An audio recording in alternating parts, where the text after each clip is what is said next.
Well, hello there, and welcome to the Terri Cole Show. I am so excited that you're here. I want to start this episode with a question. Are you always late? Or are you always early? Or are you scheduled on a daily basis within an inch of your life? Or does time itself and sort of a discrepancy in relationships to time create conflict in your relationships? If you nodded your head to any one of those things, well, then this episode, my friend, is for you. Because in today's episode, I'm breaking down time boundaries, talking about the causes of disordered time boundaries, plus a few things that you can do to have more harmonious relationship with time. So, before we get started, if you are new to my channel, please introduce yourself in the comments below because we are a friendly group. Make sure that you right now hit the subscribe button, hit that bell, because every Tuesday I roll out a new episode like this, and every Thursday I roll out an interview with some of my interesting and super smart friends. And I wouldn't want you to miss a thing. If you are new, my name is Terri Cole. I'm a licensed psychotherapist, and I am the author of Boundary Boss right over there, which you can get at boundarybossbook.com. And I just want to say to all of my YouTubers, thank you so much for hanging out on my channel, for being here, for all of your questions and all of your comments. You know I read every single one. That's a lot of reading, but I love it. And I love to highlight what you guys have to say about the episodes. So I want to highlight Penelope and her comment under Beyond Exhausted, Strategic Incompetence Might Be to Blame episode. She said, newly subscribed, love your vids. They are spot on and I'm binge watching all of them. They are a wealth of wisdom. Well, Penelope, thank you so much for being a part of my crew. I hope that you hit the subscribe button and that you hit the bell. All right, let's move into today's content. Disordered boundaries to time, or disordered time boundaries, whichever way you want to call it, they can wreak havoc in your life. There are a lot of reasons that we have disordered time boundaries. And it's not just being early or being late. It could also be how much you value your time. Are you giving your time to people who you shouldn't be? Are you having no time left for you? Do you overestimate how much you can get done in a day or in an hour? There's lots of different ways that disordered time boundaries can express themselves in your life, and I thought that it would be interesting if we could explore it in this video. This is something that is close to my heart because I'm someone who is always early. And when I first met my husband, Victor, I was way more dysfunctional with time, meaning that I was way early, and if I wasn't way early to things, I would get really anxious and angry and upset. Like I really needed, it was definitely a control thing for sure. Vic was someone who was late, struggled to get out of the house when we're leaving, would run back into the house to get something or do something. And all of that absolutely drove me bonkers. I was like, what is going on? Why is he doing this? And then it would sort of bring out the lowest in me. I would start I'd be sitting in the car. I mean, we live in the middle of nowhere. I'd be sitting in the car in the driveway, and I'm in the car because we're supposedly going to the gym or wherever we're going. And if he was taking too long, I would start beeping the horn like an aggressive weirdo. Like not my finest moment, I can tell you that much. But I would really get so mad about it. It felt really personal in this way that I just couldn't put my finger on why it was so crazy making for me. And then my therapist said, I started talking to her about it, and I was like, listen, this guy, he's amazing. Like he's literally the best thing that ever happened to me in my entire life. And yet we have this one thing, and it worries me because I don't want to fight about time. I don't want to fight about anything or be angry because we wouldn't really fight. I would just be pissed and then be withdrawn in anger and then be stonewalling and not talking and then be in an attitude for 7 hours. it wasn't really talking about it because I really, honestly, I mean, this was my early 30s. I really didn't have that great capacity. I had just become a therapist. So I really couldn't do it. So my therapist said, let me ask you a question. Does Vic ever express anger towards you? And I said, no, he does not. And she said, why do you think that is? And I said, well, I think that, because my husband was a widower when we met, and was raising 3 young teenage sons alone. And I said, I think because, it was a big package with the boys and living in Jersey. And I think he's really psyched to have a partner in this, and he doesn't want to do anything to like rock the boat. But then, of course, I mean, I was already a therapist, even though I had just become one.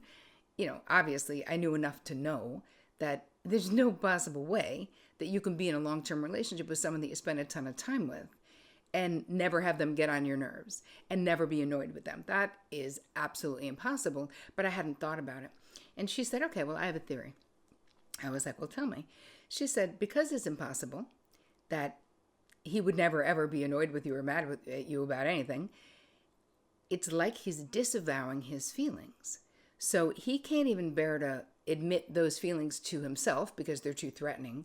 So it's like when he does something, and think about this in your own life, when someone does something that they know for sure is going to provoke a negative response from you, it's not like it's new. Anytime he would make me late, he knew I was going to be furious. Like he knew it.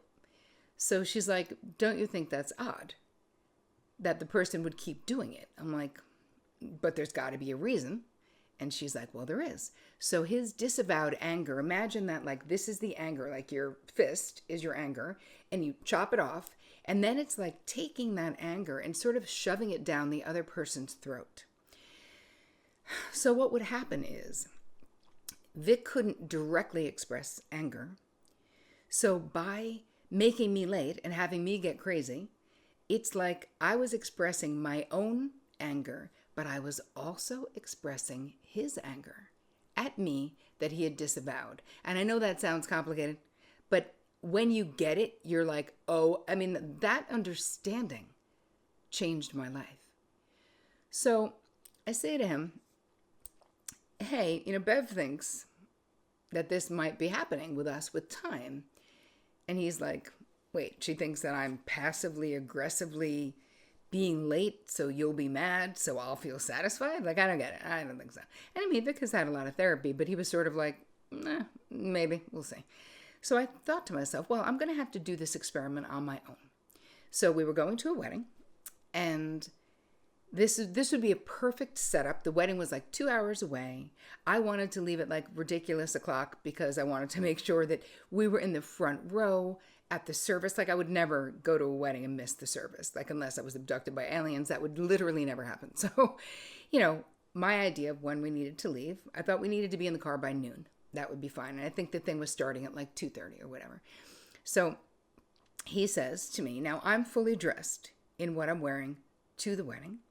And this was the day I was doing my experiment. I just made a commitment to myself with my therapist.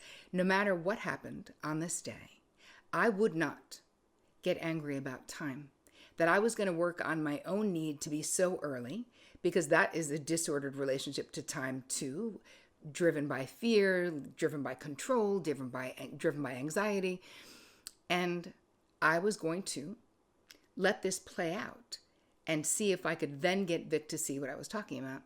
So he says, keep in mind, I'm sitting, it's 11 o'clock, we need to leave at 12. I'm fully dressed, having a cup of tea, makeup done, hair done, I'm ready to go. And he says, I'm just jumping out quick to Home Depot.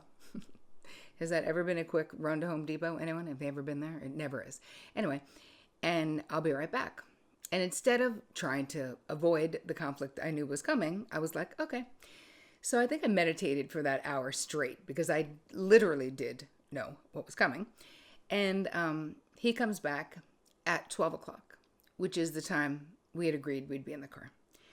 And he's doing his same dance, being like, oh my God, I got behind someone who was going really slow. Like, I don't even know, I was trying. And keep in mind, there's wood on the friggin' car. So now he's got to take the wood off the car, get in the shower. I was like, okay. So I was not taking the bait though, right? Because I had decided I'm not going to express your anger for you. If you're angry at me, you will have to say so because it doesn't feel good. And I'm going to manage my own boundary boundaries to time. So he's doing the dance, being like, I can't believe it, and I'll really hurry, whatever. And I was like, I kept saying, hey, baby, it's no problem. Your tux is up there already. Everything is hanging up. You're good to go. Like, there's not a problem. I was so not mad and not acting mad, but like he was doing the old dance. He couldn't get that it was fine. So then he's looking at me kind of odd, but he goes upstairs, gets changed, whatever. And we leave a half an hour later than I had planned that we would. But I was already resolved that this was an outside wedding, that if we came in late, nobody would even notice, and I could sit in the back, and it wouldn't be the end of the world if I wasn't in the front row and a half an hour early. It wouldn't be. Like, the world would keep going. Like, everything would be fine. So in the car, I said to him, he's like, I'm surprised you're not mad. And I said, Vic, I made a commitment to myself. It's hard enough for me. I've got my own complicated relationship to anger, my own anger. There is no way in hell I'm spending the rest of our life together expressing your anger. I'm not. So I do believe that what Bev said has merit, and I want to know if you will partner with me on figuring this out together. And he was like, yep. And that was how we did it. We did a couple of therapy sessions together about it, but it really helped that I changed my mind, right? I changed my frame and stopped being so controlling around that, which was actually incredibly helpful. And he also really made an effort, and we came up with affirmations to share together where he and gave each other permission. Like, he could remind me, hey babe, we always have more than enough time, right? Because I would get anxious, and we did always have more than enough time. I just normally wanted us to be there ridiculously early. Anyhow, that was the longest way around the barn to get to. We both had disordered time boundaries, and that can negatively impact the relationship. And if that therapist had not helped me understand what was actually going on, we might still be arguing about time today. We've been together 25 years and we do not even talk about it anymore because it is totally a non-issue. Anyway, moving into what other ways are these time boundaries that are disordered expressed? I would say literally having your days packed, right? Thinking that you can do more. So I just call this overschedulers, right? Where you think that you can do more than you can actually do. Also, it could be that you're a procrastinator. And that can be a lot of things makes us procrastinate. It could be anxiety. It could also be there are other mental health challenges like ADHD or someone who's on the spectrum. There's lots of reasons why managing time effectively can be super duper challenging. Here's what ends up happening though. When you are late all the time, let's just say, the people in your life, right, most of the time, they will just deal with it. They will just be like, oh yeah, this person, they're always late. I have someone who I go to wax my brows. And no matter when I have an appointment with her, she's 10 minutes late. She's always texts me. At the time, I'm there, of course, 10 minutes early still, but just 10 minutes, not 20, not 30. And she'll always text me and be like, hey, I'm 7 minutes out. Why the fuck would you be 7 minutes out when my appointment is at 9:30? And it's still really, especially something I'm paying for because my time is valuable, right? It pisses me off. But, she's also the best at what she does, so I suck it up because I only have to go there once every 6 weeks. Anywho, back to what we're talking about. Another thing that can cause us to have disordered time boundaries is what we witnessed, what we saw growing up in our family of origin. So if you saw that in your family, and this can go many ways. If you had a parent, I had a client who had a parent that when she was growing up, her mother always made her late to things. And she was so angry about it, even as a little kid, and was so unempowered to do anything about it. So that is an example of someone, and she's very timely. She's not late. And so that is one way where you go the opposite way of what you experienced because you hated it so much. Then there are many people who, if it was, let's just say it was their maternal impactor, who was the one who was always late and holding up the rest of the family, that they see that as a part of, they are literally mirroring this modeled behavior and not even questioning it. Having the same fights that she saw, right? If you had a maternal impactor who made you late, but you're the one who's actually doing that. So here's the thing. Why it's bad. First of all, it's dysfunctional. Okay, so we got that part. But here's the thing. There's a lot of judgment, especially from people who are very timely and in professional settings, right? If I have a meeting with someone and they're late, I'm already don't want to work with them. I don't even care what they're doing. Unless they have a really good reason. And I'm talking about 2 minutes, a minute.